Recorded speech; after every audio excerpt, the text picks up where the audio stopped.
Dumelang guys, welcome to my YouTube channel. Welcome back to my YouTube channel. If you're not subscribed to my YouTube channel, please subscribe, turn on the bell notification so you get notified each and every single time that I post new content on my channel. So today I'll be going through the bonus episode of my bathroom renovation. I decided that I'm gonna have this bonus episode so that if you're looking to get into a renovation, I can share a few things that worked for me, things that didn't work for me, things that I wish I had considered, so that you learn from my mistakes. And if you're gonna get into a renovation, everything goes seamlessly because you already pre-planned for all these things and you know the nitty-gritties of renovations. So if you guys missed the other episodes, I will link them up here and down below. Please don't forget to check them out. I did show you guys my bathroom reveal last week, so check that out if you missed it. I liked it. I hope you liked it. But anyways, let us get into it. So if you're gonna renovate a space or a room in your home, what I would suggest is the first thing you need to work on is your style. Know what your style is, know what aesthetic you're going for that room, and as soon as you have worked that out, draft a mood board, know what you like, know what you want in that room, what you need it for. Sole purpose is always focus on what the room is for, what you utilize in the room for. In my case, bathroom. So what mattered to me the most was having cabinet storage in my bathroom to store my beauty equipment, or not just beauty equipment, but like my skincare, my hair care, like just to have a place to store all of that. And I also needed a night, like the other things were more of aesthetics, but I needed a sink, I needed a new toilet. Okay, I didn't need a new toilet, I wanted a new toilet because they put that idea in my mind. But anyways, yeah, always look at what the room is supposed to function as and what its function is and focus on that. Know what you're looking for, know what mood you're going for, that aesthetic you're going for, and as soon as you know all of that, I suggest you go window shopping. It's always nice when you're on your PC or your phone looking on Pinterest and then you like a lot of things but you don't really know how much they cost. So go window shopping, see which stores have what you're looking for and see how much it costs. That way it'll help you to work out your budget. Now it's time to draft your budget. Drafting your budget is something that you need to bear in mind. There are things that you can compromise on, things that you cannot compromise on. Know what you're willing to spend in that room. But besides knowing how much you're willing to spend on that room, there's something that you need to keep in mind and bear in mind, which is the number one important thing. That is, you never want to over-invest in any room in your house. By overinvest, I mean you don't want to spend so much money on renovations in your house only to find that should you ever have to sell that house, you're not going to make that money back. You're not going to make a profit out of how much you've invested in it, or you're not even going to break even. So do not overinvest in any room in your home. So try and avoid all of that. So now that you know how much you can spend on your bathroom or your kitchen or whatever room you're working on, I'm trying to slow myself down because I feel like I'm talking too fast. So now that you know how much you're willing to spend on your bathroom, it's time to also work out how much it's going to cost you. Get a quotation from your contractor. Now you know your quotations from materials that you're going to need in order to renovate that room, and then now you can work out the total budget. So say the total budget comes off as 10,000. That's fine, it's 10,000. Okay, it's not fine, it's expensive for some of us, but then that's fine. You have your 10,000 budget drafted, and now that you have the 10,000 budget drafted, I would suggest that you get 10% extra of whatever that's needed for your renovation. So 10% of that 10,000, you need to have it with you in case of any contingencies that could occur during your renovation. You never know what problems you can run into, and you don't want problems to stop you from keeping the renovation going. So have that additional 10% in your pocket so that should anything ever happen. In my case, I experienced there was a leak that I didn't know would occur. That happened, and there was the bathtub needed to be refitted. That is another thing. So luckily I had anticipated for the bathtub being refitted, so I had money for that.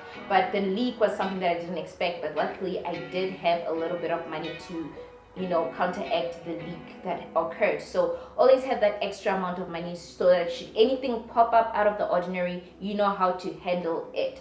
So I know it's a bit pessimistic to do that, but always prepare for the worst and hope for the best in situations like these, because renovations are something that you can never, bet on that it's going to go 100% smooth or not. Now that you've worked out your budget, you know your style, you worked out your budget, it's time to pick a contractor. I'm gonna add this into my video because based off my experience, I didn't have a very good experience with my contractor. I had 2 different contractors come to give me quotes. I do regret going with the one that I went with. I wish I went with the other one because I stayed away from the other one because he was too expensive. But honey, rather have somebody expensive to come in and do it right than to have somebody who's just gonna guess their way through things. My contractor didn't really guess his way through things, but he was mathematically challenged. And to have a contractor that's mathematically challenged, it was a bit of a hassle for me because there are a lot of things that he said I'm gonna need, and when it came to materials, he was calculating things and said that they ran out during the whole renovation, or he made me get more than what I needed and I had to return a lot of things back to the store. Although initially I calculated my things and I got everything to the T, as in the amount of materials I'm gonna need and all that kind of stuff, but he made me get more tiles, he made me get a lot of extra things that I didn't need, and I had to return back to the store in the end because they weren't used. So always be careful about how you select your contractors. In my case, if you live in South Africa, Leroy Merlin and CTM, I'm not sure about Builders Warehouse, they have contractors that they have, they are affiliated to. They can, basically suggest a contractor to you. What I like about those contractors is that they come with a guarantee, meaning should your contractor not do a good job, you have somebody to report them to, and they can send somebody else to correct what the contractor did, or they can get him to come back and fix whatever mess that he made or what he didn't do correctly. So I love the fact that you have that guarantee, as opposed to just getting a contractor and chances are he might disappear, or if he doesn't do things the right way, you have nobody else to report him to but himself. So that is a good thing. And then go through reviews. What I like about that is also you can get a chance to review what they've done before other people have reviewed. My contractor had great reviews, but I don't mean to make this sound in a racial way or anything like that. Majority of the people that he had done work for, they were white people and they had nice things to say, and I'm assuming that, okay, correct me if I'm wrong in the comment section, but sometimes going to a black person as a black person, they sometimes tend to underestimate you and they don't bring in that professional aesthetic to your workplace because you are black, and then if you're white, they think, okay, let me be professional. There are some people, I'm not saying all of them are like that, there are some people who are like that, and I believe my contractor was like that, because when I looked at the reviews that he had, they were good, but my experience with him was not that good. And the first day he brought a subcontractor to do the tiling, and the subcontractor was hung over and he didn't really do the work, and then that caused a day delay into the demo of everything, which was supposed to just take 1 day. So I would say surf your contractor through, check out his reviews, the jobs that he's done before and all that kind of stuff, even though my reviews didn't work in my benefit. And if one contract is more expensive than the other, check why they're more expensive. When I checked why the other one was more expensive, later on, when it was too late, I realized that majority of the materials he was bringing, and he was just gonna minus off the things that I already bought from his list of things.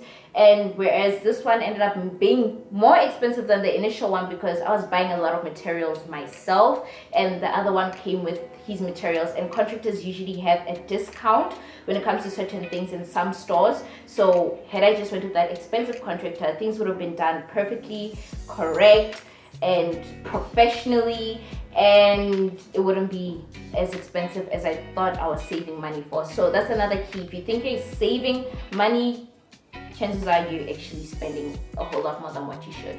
Alright, now that you've worked out your contract and everything, it's time to pick a date. When it comes to my renovation, I wasn't really there. I brought in my parents so that they can oversee everything. I have no regrets about doing that, but I would say be hands-on and get your vision across, get your idea across very well, very clear, show them pictures and all that kind of stuff. And what I can say is also, once you're done picking the date and all that kind of stuff, and they tell you that it's going to take 4 days, in my case it was supposed to take 4 days, it ended up running over, like I think it took a week and a half or maybe 2 weeks. I'm not sure. It wasn't more than 2 weeks though. So if they give you an estimate that it's going to take you 4 days or whatever, calculate an extra 3 days into that so that you don't get let down. Like I said, always prepare for the worst, but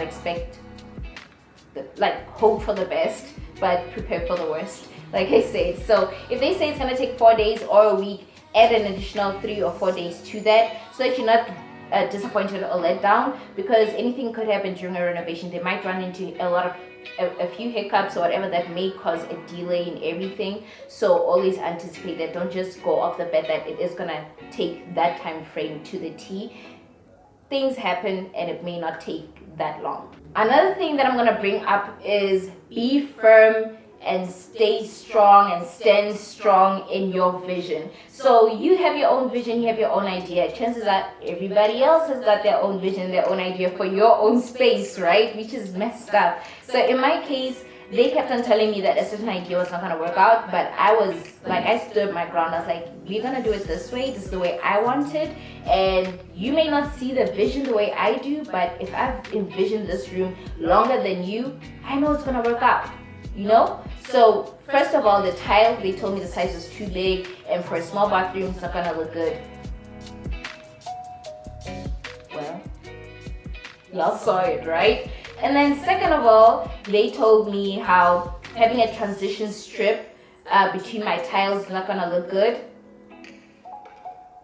I fought them to the T. And I told them, we're gonna have that. We're gonna add, I get it. You have your own vision, you've done this before. I have envisioned this room longer than you have. I've stayed in this house longer than you have, and I've been seeing it this way longer than you have. I love and I'm thankful for your suggestions, but I would be doing myself I can't even speak English anymore. I wouldn't be doing myself any form of justice if I just do things the way they wanted it to and not stay true to the vision that I had coming into the renovation. So always make sure that you stand your ground, get your vision across, make sure that they don't talk you out of what you know and have envisioned all along. Rather do it your way and have it not come out right than to do it that their way and have it not come out right, for one, or have it come out right but live with regrets that you should have added that element into the room. Another thing I'm gonna bring up is keep the receipts, honey. I know you guys want to keep receipts when you're arguing with people, screenshots and everything, but honey, the best time to keep receipts is when you're buying things. Keep them receipts. They are essential, they matter, because one, in my case, one of my faucets had a factory fault. Like, I didn't have a receipt, but luckily my dad was able to work his way around the store and everything like that, and they got him a receipt, and we were able to return the one faucet and get another one, and it worked fine. Hence why receipts matter. You need to keep those things in check. In my case, like I said, my contractor made me buy extra material that I did not need. I needed the receipts in order to return everything back to the store. I returned the extra tiles that I had. I returned the extra cement that I had, which he made me buy extra, by the way, and the extra grout that I had. I got a chance to return it all, and when it came to the money returning, I took that money and I bought a new toilet with it. In your case, you can take that money and pocket it, because I mean, it's your money. Like, it's the money that came out of your pocket. It's not like the store just gave you money for nothing. So this point is very important. Be willing to pay the price for what you truly want. In my case, I wasn't willing to pay the price of a contractor. I did actually pay extra than what I expected. So be willing to pay the price. But what my mom also told me is that as much as I want all these things and I have great ideas and all these kind of things, I need to know that I need to, reel myself in, pull myself back in, and realize that some things you can compromise on, some things you can't compromise on. Like I said, the function of the room is something that you cannot compromise on. Focus on that. And then the aesthetic and design, find places where you can compromise on and places where you can simply just, cut costs by going for something basic or anything like that. So in my case, I kept a lot of things. I kept the bathtub that I had initially, and then I also kept the shower screen that I had. So I didn't buy a lot of new things. in cases like that where I could keep the old and refurbish it, I kept the old and I refurbished. Okay, another point that I'm gonna bring up is that in my case, I live in a complex, and if you live in a duplex, complex, or whatever the case, whatever you live in, know the rules of where you stay. Body corporate. In my case, I knew what body corporate was supposed to do. And where I fell short on information, I went on Google, I Googled a lot of things, and sometimes Google can be limiting, but know basically the rules, know what you're responsible for, know what the body corporate is responsible for, so that in cases like mine where a leak was right in the wall, which was body corporate side of things to sort out and deal with, but instead they don't want to take accountability. Luckily, I knew the rules. Luckily, I knew where like everybody should stand in that case, who's responsible for what, and all that kind of stuff. So it's important to know these things in case there's a hiccup or anything like that. You need to know that people are not just trying to, run these costs by you and hope that you just pay for everything. Because people, when they realize that you're not well informed, they do take their chances. Sadly, it's the world we live in, it's the life we live. So just know these rules and regulations, because they can help you in the long run. Should anything happen, you don't have to pay for expenses that aren't yours to pay to start with. And now that's gonna lead me into another point.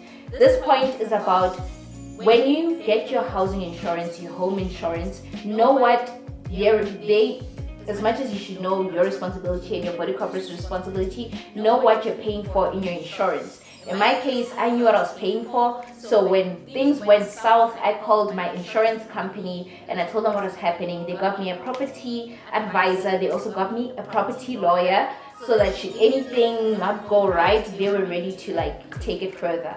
And then the last point that I'm gonna bring to you guys is the fact that now that you have renovated your place, once you've gone through everything, it does get tiresome having strangers in your house. It got to me. I was getting frustrated seeing strangers every single day in my house. I was getting agitated. I couldn't wait for it to come to an end. But once everything comes to an end, obviously, you will enjoy the fruits of your labor. You work too hard not to have a nice room in your house. You deserve it. You work hard for it. Go get it. And that's all I have to say. So if you found this informative, comment down below. And if you have any more questions, comment down below. And anyways, thank you guys for tuning in. I really love and appreciate the support and the love that you showed to my channel. If you're not subscribed yet, please do subscribe. Don't let me give you that whole spiel about turning on the bell notifications and all that kind of stuff. So be kind, I guess. And don't forget to give this video a like, because it's part of being kind, right? Be kind, love, and light. Bye.